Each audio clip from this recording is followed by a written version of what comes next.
여러분들은 하나님을 만나고 싶으십니까? 진지하게 좀 질문하는 거예요. 하나님을 만나고 싶으세요? 우선 하나님을 만나고 싶다라는 생각을 전 전혀 생각하지도 않고요, 그런 기대를 갖고 여기에 온 건 아닌 것 같아요 라고 말할 수 있는 친구도 있을 거예요. 저는 중3 때부터 교회를 다니기 시작했거든요. 저희 교회는 모태 불신 가정이에요. 그래서 주님을 알지 못해요. 여러분 안에는 지금 모태 신앙도 많죠. 근데 우리 가정은 믿지 않았어요. 근데 중3 때 교회 다니기 시작했는데, 사실 하나님을 만나고 싶어서 교회를 간 게 아니라 교회의 친구들과 함께 운동하는 게 너무 좋았어요. 저는 진짜 축구를 좋아했거든요. 지금 또 고등학교 때는 농구를 너무 좋아했고요. 네, 언젠가 우리 청소년부와 함께 제가 제 실력을 뽐내고 자랑하고 싶어요. 여기 있는 어떤 친구들은 어쩌면 부모님이 오늘 예배에 참여하는 걸 다 알고 계시기 때문에, 또 예배 참여하지 않으면 부모님과 갈등이 있기 때문에 억지로 이 자리에 나와 있는 사람이 있을 수도 있어요. 그래서 후딱 마치고 지금 오늘 오후에 돌아가면 무슨 일을 해야 되지라는 게 먼저 지금 생각이 나고, 그래서 이 예배에 집중하지 못하는 친구들이 있을 수도 있습니다. 그런데 그 친구들에게 제가 다시 한번 좀 질문하고 싶어요. 만약 하나님을 만난다면 여러분은 어떤 하나님을 만나고 싶어요? 어떤 하나님? 우리 저쪽 편에 갑자기 우리 아이유밖에 생각이 안 나. 아이유를 좋아하는 혜인이는 어떤 하나님 만나고 싶어? 내가 알아맞혀 볼게. 아이유를 데려올 수 있는 하나님. 네, 그렇죠? 네, 제가 말하고 싶은 건 이런 거예요. 어쩌면 우리는 내가 하고 싶은 것을 이루어 줄 수 있는, 어쩌면 우리에게 자유를 주면서 또 돈도 많이 줘서 내가 하고 싶은 모든 일을 하게 해주시는 하나님을 만나고 싶을 거예요. 그런데 오늘 성경이 말하고 있는 로마서 1장 18절에서 하나님은 여러분이 진짜 정말 만나기 싫어하는 하나님일 거예요. 그 하나님 어떤 하나님이요? 진노하시는 하나님. 따라하겠습니다. 진노하시는 하나님. 여러분, 화내는 부모님 진짜 싫죠, 그렇죠? 여러분 보면서 인상 쓰는 부모님 제일 끔찍히 싫잖아요, 그렇죠? 근데 진노하시는 하나님, 정말 우리는 만나기 싫어하는 하나님일 거예요. 근데 영어로 보니까 여기가 wrath of God 이라고 말해요. 이 wrath라는 영어 단어 자체가 뭐냐면 아주 깊고 강렬한 화와 분노. 우리 부모님은 사실은 여러분에게 진노하지는 않는 것 같아. 그렇죠? 화를 낼 수는 있지만 깊고 강렬한 그 오랫동안 쌓아놓은 진노를 여러분에게 보이는 부모님은 아마도 거의 없을 거예요. 근데 하나님은 여기서 표현을 써요. 진노하시는 하나님이라고 표현하고 있어요. 근데 그 진노하신다 해서 이 하신다가 그걸 드러내신다라는 표현이 현재형이거든요. 그래서 하나님이 지금도 진노하고 계신다, 그리고 심판하고 계신다, 그런 의미를 가지고 있어요. 어때요? 그런 하나님 만나고 싶어요? 지금 막 진노하고 계시죠? 근데 지난 목요일 날 첫째 아들 다혜리오에게 제가 화를 냈습니다. 그리고 우리 다혜리도 결코 지지 아니하고 화를 냈습니다. 사정이 이렇습니다.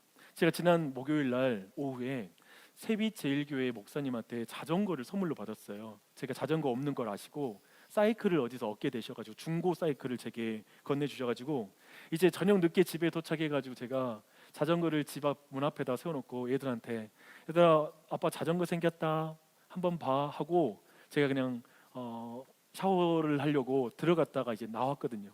그렇게 나왔는데 우리 집 첫째와 둘째가 누가 자전거를 소유할 것인가로 다투고 있었습니다. 첫째는 누군지 밝히진 않겠고요. 네. 아니, 자전거는 내가 받았는데 왜 그들이 소유권 분쟁에 들어갔는지 제가 이해할 수가 없었습니다. 얼마나 당혹스럽겠습니까, 그렇죠? 사실 부모님들은 자녀들이 싸우는 걸 제일 싫어합니다. 그래서 그거 보는 게 너무 힘들어요. 근데 그래서 바로 이제 그 모습 보니까 바로 제 안에 짜증이 확 밀려오더라고요. 그런데 그때 다혜리가 하는 말이 이런 거예요. 아버지가 샤워하기 전에 제 자전거랑 아빠 자전거랑 바꾸기로 했잖아요. 그래서 제가 이렇게 주장하는 거예요. 그렇게 말하는 거예요. 근데 문제는 뭐냐면 저는 그런 말 한 적이 없거든요. 이것은 완전한 날조요, 소설이며 이건 거짓 뉴스였다. 그러니까 완전한, 이건 말도 안 되는, 너무 내가 당혹스러웠던 거죠. 그래서 그래서 그 말을 들으니 제가 너무 화가 나서 내가 언제 너한테 그런 말 했어? 라고 버럭 화를 낸 거예요, 다윗한테. 그러니까 제 아들이 아니요, 저는 그렇게 들었는데요.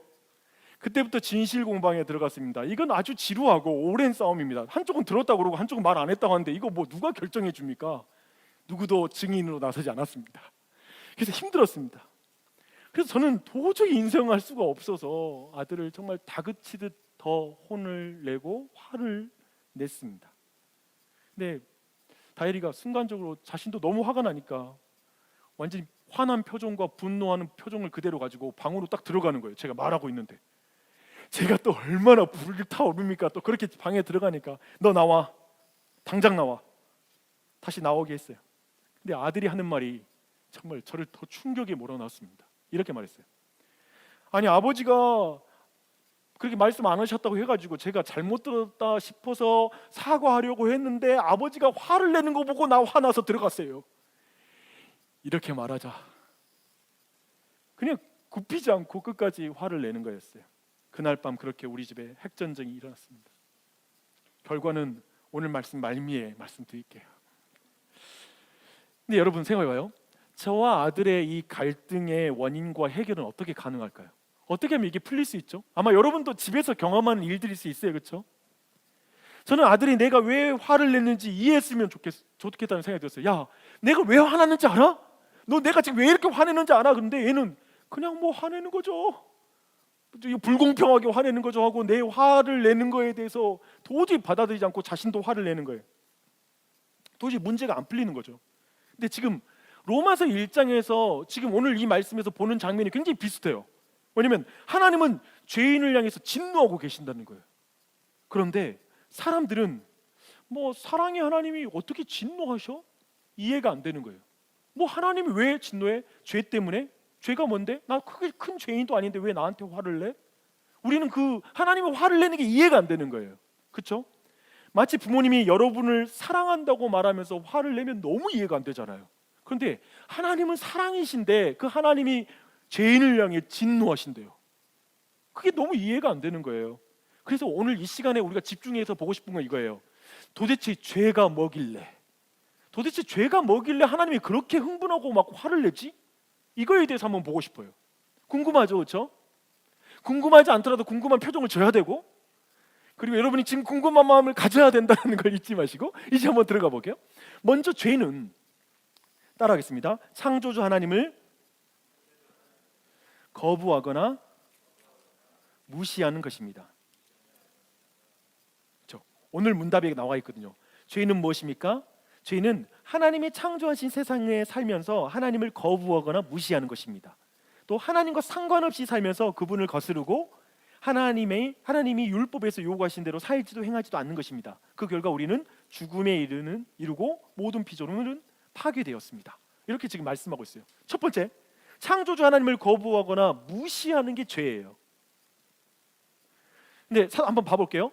사도행전 사도 바울은 20절과 21절에서 이렇게 말하고 있습니다. 한번 들어보십시오. 여러분 눈으로 보면서 20절 21절 세상이 창조된 이래로 하나님의 보이지 않는 성품인 그분의 영원한 능력과 신성은 그가 만드신 만물을 보고서 분명히 알 수 있게 되었습니다. 그러므로 사람들은 핑계를 댈 수 없습니다. 사람들은 하나님을 알면서도 하나님께 영광을 돌리지도 않았고 하나님께 감사하지도 않았습니다. 오히려 사람들이 헛된 것을 생각했으며 그들의 어리석은 마음은 어둠으로 가득 찼습니다 라고 이렇게 말하고 있습니다. 하나님이 만드신 세상을 보면 영원하신 하나님의 능력과 신성을 알 수 있대요. 그건 분명히 보이고 있다라고 말하고 있습니다. 마치 볼까요? 이 컵을 보면 저희가 지금 이 컵 어제 숲에서 주워온 거거든요. 근데 그 숲의 나무가 오랜 진화의 결과로 이 컵이 만들어졌습니다. 라고 말한다면 아니요 목사님 그건 좀 지나칩니다. 그건 지적인 사람이 지적인 존재가 디자인해서 만든 것입니다. 이 컵은 여러분 보실 때 그렇게 생각하겠죠? 그렇듯이 마치 이 컵을 보면 이걸 만든 사람을 여러분이 충분히 상상할 수 있듯이 피조물은 이 컵보다 훨씬 정교하고 놀라운 어떠한 피조물이죠. 그렇죠? 인간은 얼마나 정교해요? 그런 인간을 보면 어떤 위대한 지적인 존재가 인간을 만들었고 온 세상을 만들었다는 걸 충분히 생각할 수 있다라고 말하는 것입니다. 하지만 사람들은 이 사실을 거부하고 증거들을 다 무시했다라고 성경은 말하고 있죠. 그래서 그것이 죄라는 거예요. 성경이 말하는 그것이 죄예요.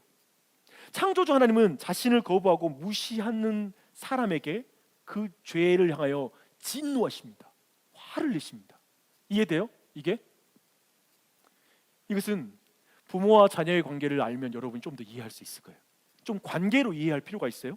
나중에 여러분이 결혼을 해가지고 아이를 낳았다고 생각해 봐요. 여러분은 뱃속에다가 우리 친구들은 10개월 동안 아이를 품고 있어야 되고요. 아이를 낳을 때 큰 고통 가운데 아이를 낳아야 되고, 아이 밤에도 잠도 못 자면서 아이 기저귀도 갈아주고 똥도 닦아줘야 되고, 그리고 젖도 먹여줘야 되는 불편을 다 감수하면서 키운 거예요. 그리고 일할 때도 뼈 빠지게 정말 밤이 맞도록 열심히 일했고, 직장에서 다른 사람에게 굉장히 무시당하면서도 꾹꾹 참으면서 돈을 벌어서 여러분을 학원에 보낸 거예요. 여러분의 자녀를 다 보냈어.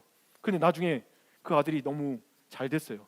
좋은 대학교에 가서, 그리고 나중에 의사가 된 거예요, 그 아이가. 근데 그 아이가 어느 날 부모님이 이제 나이 늙으시고 몸이 좀 아프신 상황이 됐는데, 그 아들이 갑자기 이렇게 말하는 거예요.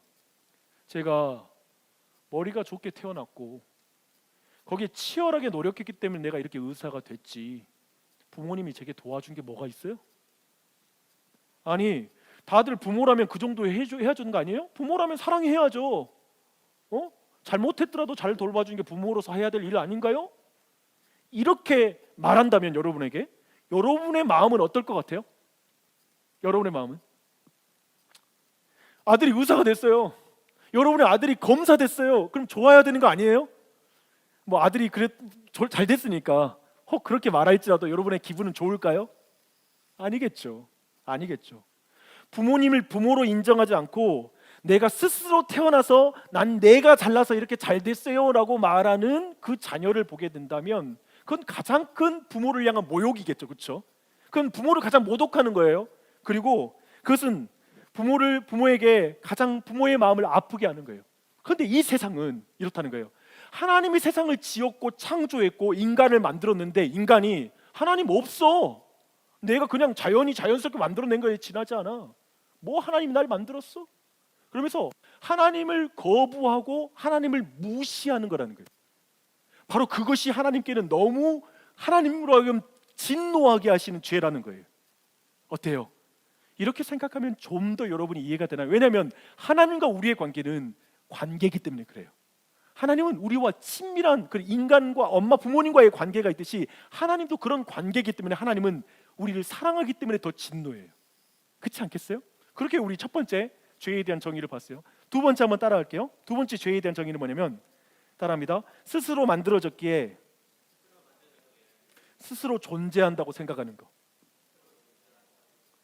스스로 존재한다라고, 인간은 스스로 존재한다라고 생각하는 것이 죄예요. 그것이 지금 성경이 말하고 있어요. 뭐냐면 성경 말하죠.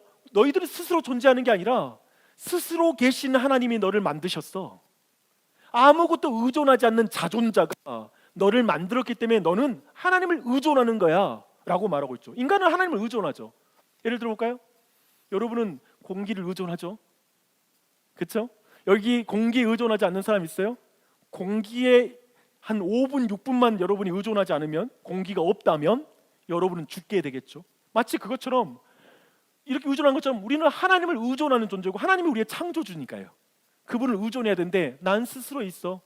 그냥 자연적으로 나는 진화해서 만들어진 존재야. 하나님 없어 라고 말하면서 스스로 존재하는 것처럼 말하는 게, 그게 죄라고 말하고 있습니다. 근데 23절 말씀 여러분 보세요. 거기에 나와 있어요. 또 사람들은 불멸의 하나님의 영광을 죽을 수밖에 없는 인간이나 새나 짐승 또는 뱀과 같은 모양으로 바꾸어 버렸습니다 라고 이렇게 말하고 있습니다. 이게 뭐냐면, 보이지 않는 하나님을 믿고 예배하지 않으면, 그분께 의존하지 않으면 인간은 본능적으로 다른 대상을 의존한다는 거예요. 그게 뭐냐면 보이는 것을 의존한다고요. 우리 눈에 보이는 거. 그것이 뭐겠어요? 25절에서 사도는 이렇게 정리하고 있어요.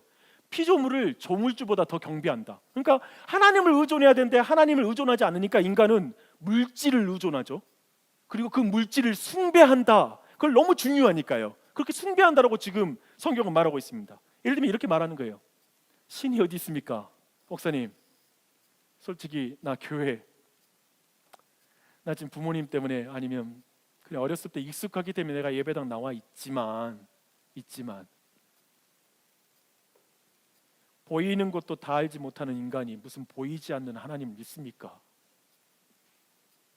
그게 얼마나 어리석습니까? 인간은 스스로 존재할 뿐입니다. 도대체 무슨 신이 우리를 만들었단 말입니까? 인간에게는 보이는 것이 전부입니다. 보이는 게 전부잖아요. 하나님 있으면 어디 증거를 대보세요. 내가 숭배하는 것은 제 현실입니다. 제 삶을 나는 가장 중요하게 생각합니다. 보이는 세상에 제게 돈이 신입니다. 돈 많으면 잘 살 수 있는데요 뭐. 우선 좋은 학교 가는 것이 우선 제게 있어서 가장 중요합니다. 그리고 나서 성공하는 것이 나의 신이고 난 그걸 숭배하고 싶습니다. 그래서 내가 하고 싶은 것 하면서 그냥 내가 하고 싶은 거 하면서 사는 게 나는 꿈이에요. 부모님이 뭐라 잔소리하고 뭐라 해도 나 뭐 그냥 게임하고 내가 즐길 거 즐기며 사는 게 내게 있어서는 신이고 제일 중요합니다. 다른 거 좀 말씀하지 마시라고요. 제가 여러분에게 이제 드라마의 한 장면을 보여줄게요. 여기에 이 사람이 무슨 말하는지 한번 봐보세요. 제가 최근에 보는 게 아니라 이렇게 잠깐 클립으로 제가 저는 드라마를 굉장히 좋아합니다. 그래서 계속 드라마를 이곳저곳 좀 보는데 그 모범택시라는 그런 드라마가 하고 있어요. 근데 그 드라마의 한 장면인데 거의 종교 집회이죠, 그렇죠? 뭔가를 숭배해요. 뭘 숭배하고 있죠? 돈을 숭배하고 있죠, 그렇죠? 그리고 사람들은 열광하고 그때 막 봤죠. 거의 아멘 하는 분위기잖아요. 아멘 막 그런 느낌이에요, 그렇죠? 그 아멘자 넣으면 그냥 소리만 죽이고 사람들이 이런 모습만 다 보인다면 저건 지금 교회에서 목사님이 말씀 전하나 보다 싶을 정도의 그런 모습이었어요. 피조물을 조물주보다 더 경배한다라고 하는 성경의 말씀은 정확해요. 너무 적나라하게 말했을 뿐이지 사실 이 세상에 많은 사람들이 저 가치로 살고 있는 게 사실이에요. 좀 지나치게 묘사했을 뿐이에요. 너무 극적으로, 자극적으로. 하지만 이게 현실이에요. 여러분도 양자택일의 삶을 살 뿐입니다. 조물주이신 창조주이신 하나님을 경배하는 삶과 그리고 피조물을 조물주보다 더 경배하는 삶, 이 두 가지의 삶 중에 여러분은 하나를 선택하고 살 뿐이에요. 다른 길은 없어요. 그런데 하나님이 스스로 존재한다고 말하면서 여러분이 피조물에게 의지해서, 돈을 의지해서, 성공에 의지해서 우리가 일희일비하면서 살아가는 사람을 향해 하나님이 진노하신다는 거예요. 하나님이 너무 화를 내신다는 거예요. 이것을 여러분이 또 어떻게 느낄 수 있을까요? 제가 또 예를 들어볼게요. 여러분, 지적재산권이라는 말 아세요? 지적재산권? 여기 사전적인 의미를 제가 찾아봤거든요. 지적인 노력에 의해 창작된 상품에 부여된 재산권을 말한다라고 말하고 있어요. 여러분, 한번 하나의 상황을 말씀드릴게요. 만약 여러분이 10년이 넘도록 끊임없이 연구하면서 밤낮으로 연구해서 하나의 특허를 받을 수 있는 어떤 기발한 어떠한 그런 발명품을 만든 거예요. 상품을 만들었어요. 근데 그날 밤에 다음날 특허 등록하기 전에 대기업에서 어떤 기업에서 몰래 그 정보를 빼나가서 그 기업에서 먼저 특허를 등록하고 그리고 제품을 만들기 시작한 거예요. 그래서 결국에 자신의 회사는 망해버리고 그리고 결국 자신의 가족은 너무나 길거리에 나앉게 돼서 경제적인 큰 고통에 살아가는 한 사업가가 있다고 생각해봐요. 발명가가 있다고 생각해봐요. 여러분이 그 사람이에요. 그래서 여러분 너무 분을 참지 못해서 그 대기업을 향해 소송을 건 거예요. 근데 도리어 대기업에서는 엄청나게 많은 변호인단을 데리고 유명한 변호인단을 통해서 도리어 여기에 여러분들에게 명예훼손죄로 여러분을 도리어 법원에 그렇게 소송을 건 거예요. 여러분 어떠겠어요? 이거 동이죠. 화가 나겠죠. 진노하겠죠. 왜냐하면 그 발명품 내 거잖아요. 근데 내 건데 다른 사람이 그걸 통해서 자기 것이라고 말하고 거기서 모든 이윤을 취하는 건 우리에게 그 지적 재산권이라는 건 오늘날에 너무 중요하고요. 이것 때문에 수십조 원의 배상과 이런 것들이 일어나요. 큰 대기업 사이에서는 엄청나게 큰 문제가 이 부분에 걸려 있어요. 그런데 봐봐요. 하나님이 사람을 만드셨는데, 하나님이 여러분을 만드셨는데, 사람들은 난 스스로 생겨났어, 나 하나님 나 안 만들고, 아니야, 나에 대한 재산권은 나에게 있어, 그냥 자연이 나를 만들어냈을 뿐이야, 저작권은 하나님께 있지 않고 그저 이 물질에 있을 뿐이야, 작은 세포에 나의 저작권은 거기에 있을 뿐이야. 그러니 난 하나님께 감사할 이유도 없어. 나는 인간을 지은 하나님을 찬양하라고? 그런 이유가 없어. 왜? 그저 물질에 자신의 행복과 즐거움이 있다라고 생각하는 것이죠. 도리어 하나님 어디 있어? 하나님 어디 있어라고 하나님의 명예를 더럽힙니다. 재산권 침해예요. 하나님이 나를 지었기 때문에 나의 주인이시거든요. 그걸 무시하는 건 하나님께 큰 죄라고 성경은 말하고 있는 거예요. 여러분, 이 하나님 믿으세요? 여러분의 주인인 하나님, 여러분 만들었으니까요. 그걸 인정하지 않는다면 그게 하나님이 진노하시는 죄라고 성경은 말하고 있죠. 그래서 사도 바울은 지금 앞에서 두 가지로 지금 죄를 정의하고 있어요. 첫째, 창조주 하나님을 거부하거나 무시하는 거. 두 번째, 내가 스스로 존재하고 있다라고 생각하는 거. 그게 바로 성경이 말하고 있는 죄라는 걸 살펴봤습니다. 이것을 한마디로 말하면 이거예요. 내 자신이 나의 창조주가 되는 거예요. 난 내 스스로가 내 인생의 주인이 되는 거예요.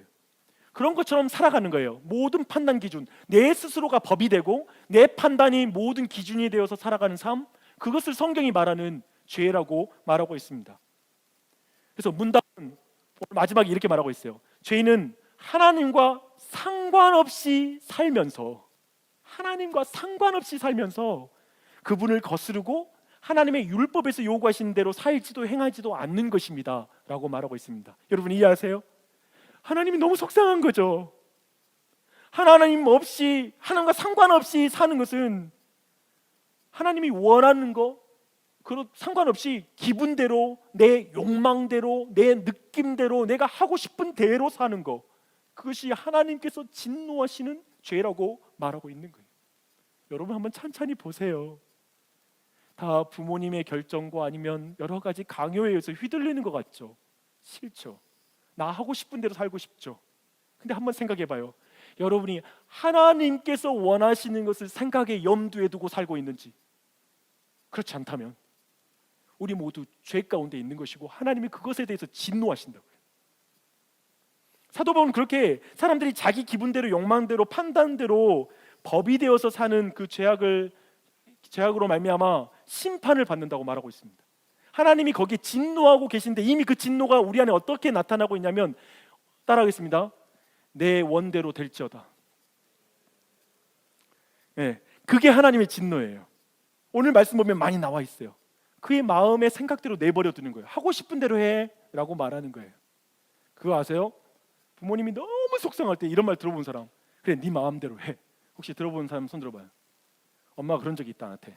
네 마음대로 해. 거의 안 들었네요. 대단한 가정입니다. 근데 내 마음대로 해 라고 말하는 거 어쩌면 진짜 그건 하나의 슬픈 일이에요. 굉장히 마음 아픈 일이에요. 근데 오늘 말씀 보니까 내 마음대로 해서 한 결과가 두 가지로 나타나요. 24절과 26절인데요. 혼의 성관계와 동성연애가 바로 하나님의 심판대로 마음대로 하게 해뒀을 때 사람이 도달하는 하나의 특징이에요. 그 지점이에요. 그래서 말씀을 어떻게 말하면, 이 때문에 하나님께서 그들을 부끄러운 욕심에 내버려 두셨으니 곧 그들이 여자를 순리대로 쓰지 않고 여자들이 순리대로 그 남자와 함께 성관계를 하는 게 아니라 여자와, 남자는 여자와 성관계를 갖는 것이 아니라 남자와 성관계를 갖는다라고 이렇게 말하고 있습니다. 성경은 동성연애가 이렇게 말하고 있어요. 이런 표현이요. 동성연애는 하나님과의 영적인 관계가 깨진 결과가 바로 창조 질서를 깬 거잖아요. 창조주보다 내가 높아진 거니까. 창조 질서가 깨지니까 하나님이 창조해놓은 질서인 남자와 여성의 그 관계가 다 깨진다고 말하는 거예요. 그게 심판이에요. 동성연애는 심판이에요. 다시 설명하겠습니다. 영적인 우상 숭배, 곧 창조주 하나님을 거부하고 무시할 뿐 아니라 내가 스스로 존재한다고 말하고, 그리고 피조물을 하나님보다 더 경배하는 그 창조 질서를 깨뜨리는 죄를 범하는 사람은 결국에 육체의 욕망이 이루어지는 대로 심판을 당해요. 그리고 그 육체의 욕망에 의해서 어떻게 된다고요? 동성애가 가장 먼저 예를 언급하고 있어요. 그 질서를 깨뜨리는 우리 사람과의 관계를 보여주는 장면에서 이 부분은 꼭 정리가 필요할 것 같아요. 여러분, 동성연애는 아마 오늘날의 여러분들에게 익숙한 건 사람들의 성적 기호에 지나지 않는다라고 생각하는 것이죠. 그래서 그렇게 주장하는 문화 속에 여러분 살아가고 있어요. 남자와 여자라는 성의 구별은 인간과 사회가 만들어내고 규정하는 것 아닌가요? 그건 성 역할이라는 규정에 지나지 않는 것이죠. 그런 의미에서 이제는 모든 개인은 각자가 자신의 성 정체성을 결정할 권리가 있지 않나요? 그걸 각자가 내 성이 여자이지만 여자의 성기를 가지고 있지만 남자라고 생각하면 남자라고 불러줘야 되는 거 아닌가요? 그 사람을 존중해야 되니까요. 이런 말이 설득적인 이유가 있습니다. 여러분 시대에는 이게 매우 보편적이고 많은 사람들에게 호소력이 있어요. 왜 그런지 아세요? 그 이유는 이런 거예요. 인간은 근본적으로 하나님이 지은 것이 아니라 그저 물질의 진화의 결과라고 생각하는 진화론 때문에 그렇습니다. 진화론은 이런 모든 생각에 엄청난 지적인 토대가 되어주고 있어요. 진화론이 뭐예요? 진화론에 따르면 인간은 어떤 의도와 목적에 따라 지어지지 않았다는 거예요. 디자이너가 있을 때 있어야지만 목적이 있잖아요. 근데 이것은 그저 규정할 수 없는 세포의 분열과 우연을 통해서 인간이 만들어졌잖아요. 어떤 면에서는 인간은 고기 덩어리에 지나지 않죠. 그게 바로 진화론이 가르치고 있는 거예요. 그렇다면 인간의 목적을 말해주지 않아요. 고기 덩어리가 목적을 말해주지 않잖아요. 모든 것을 각 개인이 선택하고 규정하는 것만이 그 자신이라는 거예요. 그리고 너 자신을 그렇게 보라는 거예요. 이번 주에 우리 집은 쿵푸 팬더에 열광하면서 한 주를 쿵푸 팬더를 계속 매일 저녁마다 1탄부터 3탄까지 다 보는 기염을 통하고 있는 우리 가정입니다. 근데 쿵푸 팬더 1탄의 이 1편에 뭐가 나온 줄 아세요? 드래곤 워리어의 시크릿이 담긴 그 문서를 이제 드디어 쿵푸 팬더가 딱 열어봅니다. 그 열어보는 순간 뭐가 있는 줄 알아요? 거기 블랭크예요. 아무것도 없어. 다만 자기의 얼굴을 비춰주고 있을 뿐이에요. 사실상 그건 굉장한 메시지인데요. 너 자신을 규정하고 너 자신이 강력한 능력을 뽐내는 것은 그냥 너 자신일 때 모든 능력이 있는 거야 라는 걸 말하는 거예요. 물론 이것이 어떤 좋은 메시지도 있죠. 하지만 또 다른 하나의 오늘날의 메시지는 뭐냐면 너의 성 정체성, 너 자신을 규정하는 건 너야. 너 자신이 되면 돼. 누가 뭐라고도 상관없어. 그냥 너를 봐. 네가 남자라고 생각하면 남자고 여자라고 생각하면 여자야. 그리고 너가 좋아하는 게 여자이면 동성연애 뭐 상관없어 라고 말하고 있는 것이죠. 그런데 사도 바울은 사람이 하나님을 거부하고 무시하고 스스로 존재하는 것처럼 스스로 법이 되면 결국 동성연애는 자연스럽게 도달하는 거라고 말하는 거예요. 이건 자연스러운 거예요. 저쪽에서는 하나님이 없다면 기준이 없고 내가 기준이 되기 때문에 결국 모든 건 내가 결정할 수 있는 거예요. 여기 김준호 선생님 계시잖아요. 김준호 선생님이 그 청소년들에게 또 여러 가지 직업 교육을 하는 그런 직장을 다니고 있어요. 근데 한번 저에게 종종 당혹스러운 일이 있대요. 이제 고3 학생들, 남자 학생 아니면 여자 학생들이 자기 사귀고 있다라고 동성 친구를 소개해 준대요. 나 얘랑 사귀고 있어요 라고 말하는 거죠. 그래서 제가 그 말 들으면 깜짝 놀랐죠. 근데 김준 선생님 말이 굉장히 많다고, 지금 청소년들 사이에 굉장히 많다고 말하더라고요. 이제 여러분 지금까지 없었다면 주변에 많이 이제 눈에 띄게 많이 많아질 거예요. 저는 지금 사실상 동성애가 가장 나쁜 죄다, 동성애자는 구원받을 수 없는 죄인이다라는 걸 말하는 게 아닙니다. 저는 개인의 탐욕과 그리고 이성애자들 사이에 있는 죄악들도 나쁘다고 생각해요. 그만큼 나쁜 거예요.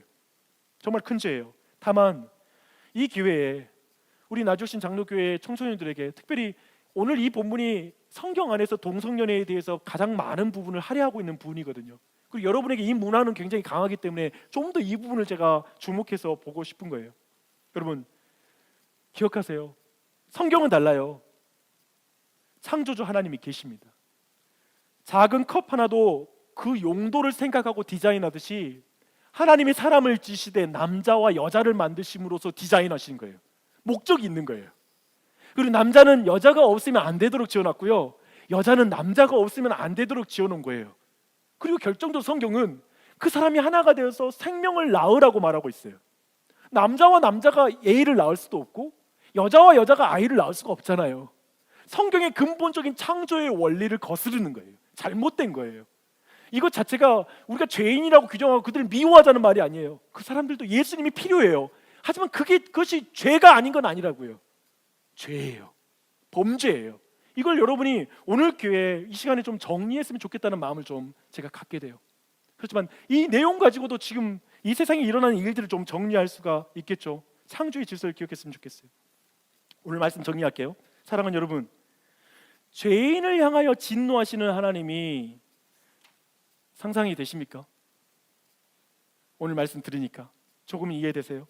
오늘 말씀 들으니 죄가 무엇인지 조금 더 이해가 되었고, 또 그러면 하나님이 진노할 만하다라는 것에 여러분이 조금은 수긍이 가나요? 이해가 되나요? 사실상 목사인 저도 사랑의 하나님이 진노하시는 것을 이해하기가 힘들었습니다. 왜 사랑하는 대상을 향해 진노하지? 화를 내지?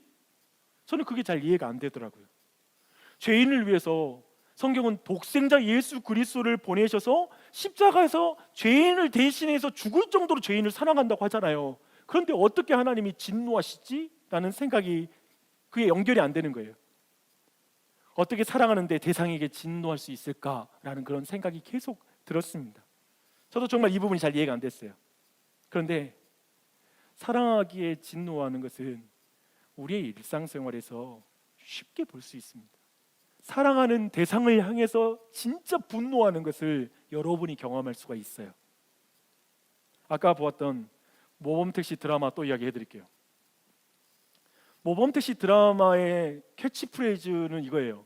법은 멀고 주먹은 가깝다. 법원주근이라는 사자성어가 새롭게 탄생을 했더라고요. 법은 멀고 주먹은 가깝다. 법원주근을 꼭 기억하세요. 이 주제로 진행되는 드라마예요. 법으로 응징을 못하는 그런 범죄자들을 직접 응징함으로 시청자들은 현실에서 보지 못하는 쾌감을 느끼는 거예요. 그렇죠? 그런데 아까 보았던 그 동영상에 나오는 그 회사는 어떤 회사냐면요, 불법 동영상을 올려서 그것으로 수익을 올리는 그런 회사입니다. 근데 이 드라마의 그 주인공을 도와주는, 옆에서 조력하는 그런 여성이 한 명이 나와요. 여자 조연이겠죠? 여자 주인공이 나오는데, 근데 그 여자 주인공이 비참한 사연이 있어요. 자기 언니가 그 회사가 올린 불법 동영상에 걸려들어서 들어가게 돼서 언니가 자살을 한 거예요. 그런 이야기가 있어서 결국에는 그 남자 주인공이 그 사람들을 철저하게 그냥 응징합니다. 어떤 식이냐면 그냥 죽여요. 법과 상관없이 직접 응징해서 죽이고요. 그럼 그렇게 처단을 해버립니다. 질문입니다. 자신을 사랑하는 가족을 죽음으로 몰아넣은 악과 불의, 폭력에 분노하는 것은 사랑입니까? 아닙니까? 자신의 가족을 죽음에 몰아넣은 사람을 향해, 불의로 그렇게 몰아넣은 사람을 향해 내가 분노하는 거, 그건 사랑이에요? 아니면 사랑이 아닌가요? 사랑이죠. 사랑하니까 분노하는 거죠. 그렇죠? 내가 사랑하는 사람을 죽였는데 분노하는 거예요. 이것을 여러분 제가 나눠준 그 종이 봐봐요. 하나 중요해요. 에일대의 미로슬라브 볼프라는 아주 유명한 신학자가, 교수님이 이렇게 정리를 했어요. 되게 어려워서 여러분이 한번 그거 보면서 봐봐요. 죄에 대해 진노하지 않는 신은 사랑의 하나님이 아니라 불의와 기만과 폭력의 공범일 뿐이다. 인간의 분노는 문제를 일으키지만 하나님의 의로운 진노는 세상을 구원하신다 라고 말합니다. 너무 어렵죠? 좀 설명드릴게요. 또 드라마 이야기도 할게요. 요즘 유행하는 드라마 중에 빈센조라는 드라마가 있습니다. 피부가 좋은 송중기 주연입니다. 거기에 캐치프레이즈 동일해요. 악을 악으로 응징한다입니다. 여긴 또 그렇게 표현하고 있어요. 악을 악으로 응징한다. 제가 보니까 이게 지금 한국 사회의 분노예요. 법이 제대로 시행되지 않는 이 세상에 대한 분노가, 제가 볼 땐 드라마가 정확히 거기를 포착했어요. 직접 응징하는 것으로 시청자에게 쾌감을 주는 거예요. 우리는 악을 응징하는 모범택시 빈센조를 보면서 통쾌합니다. 하지만 현실에서 우리가 그렇게 한다면 그건 굉장히 많은 문제를 일으킬 거예요. 그렇죠? 내가 기분 나쁘건 내가 분노하기 때문에 직접 풀어버리는 문제, 그렇게 가버린다면 이 세상은 아마도 어쩌면 억울한 죽음이 더 많겠죠. 별거 아닌 걸로 사람을 죽이는 일이 벌어질 테니까요. 그래서 사람의 분노, 인간의 분노는 문제를 일으켜요. 미로슬라브 볼프 교수님의 말은 맞아요. 인간의 분노는 문제를 일으켜요. 그런데 하나님의 의로운 진노는 세상을 구원해요. 어떻게 해요?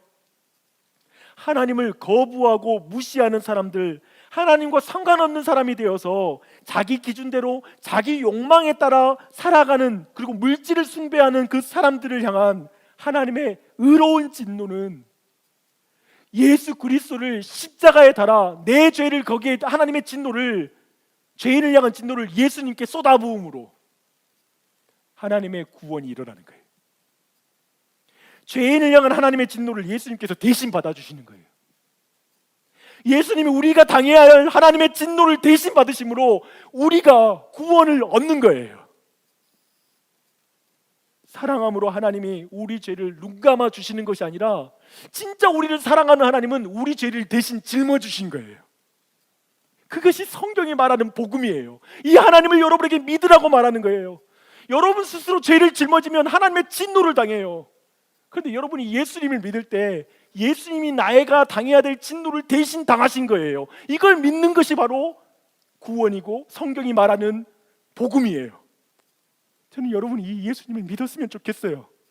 그냥 몸만 교회에 왔다 갔다 함이 아니라, 어쩌면 부모님 때문에 나온 거 아니에요. 이제 여러분이 점점 성장하고 있어요. 여러분이 판단해야 돼요. 예수님을 믿으세요.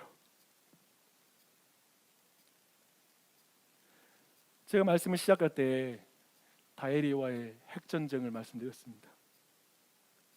저는 다혜리와 정말 평행선을 긋는 대화를 하다가 저녁 12시 넘어가지고 제가 도저히 해결 못하고 결국 중재자가 투입이 되었습니다. 다혜리 엄마, 나의 아내가 투입하고 저는 방으로 들어가 후퇴했습니다. 근데 얼마 시간이 지나지 않아서, 진짜 얼마 시간 지나지 않아서 다혜리가 울면서 제게 와가지고, 아버지 죄송해요. 아버지가 하지 않는 말을 제가 들었다고 말해서 죄송해요. 아버지에게 제가 화를 내서 죄송해요 라고 그러는 거예요. 그 말을 하는데 갑자기, 사실 다혜리가 오기 전부터 제 마음에 다짐하고 있었던 말을 저도 다혜리에게 했어요.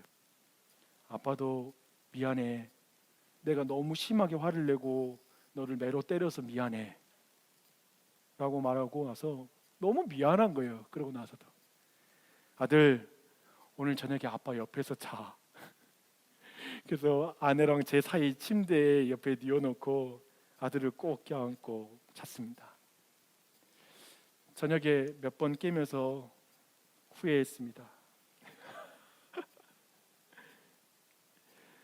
저는 나랑 이야기할 때 그렇게 완고했던 아들이 어떻게 그렇게 부드러워졌는지 저는 그 이유를 알고 있어요. 그 이유는 분명해요. 엄마가 아들의 마음을 보듬어주면서 차근차근 그의 행동을 돌아보게 해주고 이렇게 설명해 주니까 다혜리가 엄마 품에 안겨 울면서 결국 자신을 더 솔직하게 인정하고 나아오게 됐던 것 같아요. 중보자가 필요했습니다. 근데 여러분에게도 중보자가 필요합니다. 여러분에게도 중보자가 필요해요. 오늘 로마서 마지막 말씀이 뭔지 아세요? 그들이 이와 같이 일을 행하는 자는 사형에 해당한다고 하나님께서 정하심을 알고도 자기들만 행할 뿐 아니라 또한 그런 일을 행하는 자를 옳다 하느니라. 자기 죄를 인정하지 않는 거예요. 사람들은 딱딱해요. 마치 다혜리나 내가 마음이 완고해져서 틀린 줄 알면서도 마음을 완고하게 갖고 서로 화해도 할 수 없었던 그 상태처럼 여러분들은 그대로 두면 하나님과 계속 그렇게 원수진 상태로 있는 거예요. 여러분도 틀리지 않았다고 생각하고 마음을 완고하게 갖는 거예요. 하나님을 거부하고 무시하고 인정하지 못하고 하나님과 상관없이 내 기준대로 내 욕망대로 계속 살아갈 수밖에 없는 거예요. 근데 그것이 창조주 하나님을 얼마나 마음 아프게 하는 것이겠어요. 얼마나 그분의 마음을 아프게 하는 것이에요. 근데 그런 여러분에게 참된 중보자가 계세요. 예수 그리스도이십니다. 예수님이 여러분의 중보자가 되세요. 참 사람으로 오셔서 인생의 모든 고통을 채울하신 예수님이 여러분을 안아주면서 다독여줘요. 여러분 외롭지 않아요. 여러분 예수님을 바라보세요. 예수님 곁에 계세요. 그분이 여러분을 안아주고 껴안아주세요. 여러분이 공허하고 외로운 순간에도 여러분과 함께 하십니다. 그 예수님이 여러분을 향한 진노의 매를 대신 맞아주십니다. 그 예수님을 보면 여러분의 마음이 부드러워져요. 그리고 솔직하게 맞아요. 나 하나님 무시하고 살았어요. 나 하나님 없는 것처럼 살았고요. 내 욕망대로 내 기분대로 살고 싶었어요. 근데 알겠어요. 예수님 날 위해 대신 죽으셨고 그분이 날 사랑하는 걸 이제 알겠어요. 그 예수님을 믿을게요. 이제 그분이 내 주인인 걸 믿을게요. 그분이 디자인하신 삶을 살게요. 그분이 목적하는 삶을 살게요. 이렇게 여러분이 나아가는 것이죠. 그런 은혜가 있길 바랍니다. 기도하시겠습니다.